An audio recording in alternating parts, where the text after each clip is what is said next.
আসসালামু আলাইকুম ওয়ারহমাতুল্লাহ। প্রিয় দিনী ভাই ও বোনেরা, কিয়ামতের সবচেয়ে বড় একটি আলামত হল দাজ্জাল ও ঈসা আলাইহি ওয়াসাল্লাম এর আগমন, যা ইসলামী বিশ্বাসে অত্যন্ত গুরুত্বপূর্ণ ও প্রতীক্ষিত ঘটনা। আজকের ভিডিওতে আমরা জানব দাজ্জালের ফিতনা ও ঈসা আলাইহি ওয়াসাল্লাম এর আগমন কেমন হবে। দাজ্জাল একজন মিথ্যা মসীহ হিসেবে পরিচিত। তিনি মানুষের মধ্যে বিভ্রান্তি সৃষ্টি করবেন এবং অনেক মানুষের বিশ্বাস হরণ করবেন। কিয়ামতের পূর্বে দাজ্জাল আসবে এবং এটি হবে অন্যতম বড় ফিতনা। দাজ্জাল হবে এক চক্ষুহীন ব্যক্তি, এক চোখ নষ্ট থাকবে, তার কপালে কাফির শব্দটি লেখা থাকবে, যা শুধু মুমিনরা পড়তে পারবে। সে নিজেকে ঈশ্বর বলে দাবি করবে।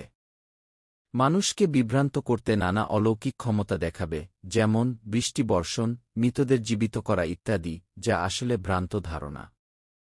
সে 40 দিন পৃথিবীতে অবস্থান করবে, যেখানে প্রথম দিন 1 বছরের সমান, দ্বিতীয় দিন 1 মাসের সমান, তৃতীয় দিন 1 সপ্তাহের সমান, এবং বাকি দিনগুলো সাধারণ দিনের মতো হবে। সে মুসলিমদের জন্য চরম পরীক্ষা ও বিপদের কারণ হবে।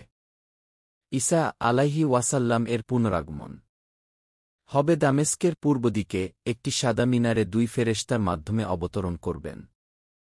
তিনি দাজ্জালকে হত্যা করবেন, যা হবে লোদ নামক স্থানে। খ্রিস্টান ও ইহুদিদের ভুল বিশ্বাস সংশোধন করবেন এবং ইসলামের সঠিক শিক্ষা প্রচার করবেন। জাকাত বাতিল করবেন, কারণ তখন ধনী-দরিদ্রের মধ্যে পার্থক্য থাকবে না। দাজ্জালের পর ইয়াজুজ-মাজুজের আগমন হবে এবং আল্লাহর নির্দেশে ঈসা আলাইহি ওয়াসাল্লাম মুসলিমদের নিয়ে পাহাড়ে আশ্রয় নেবেন। ঈসা আলাইহি ওয়াসাল্লাম পৃথিবীতে ন্যায়বিচার প্রতিষ্ঠা করবেন এবং তার রাজত্ব শান্তি ও ইনসাফপূর্ণ হবে। তার সময়ে ইসলাম হবে একমাত্র ধর্ম এবং মানুষ এক আল্লাহর প্রতি বিশ্বাস স্থাপন করবে।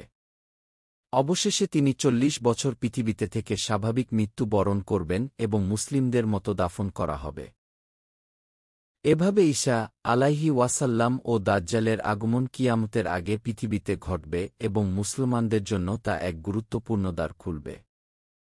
আল্লাহ তায়ালা আমাদের সবাইকে দাজ্জালের ফিতনা থেকে রক্ষা করুন। আমিন।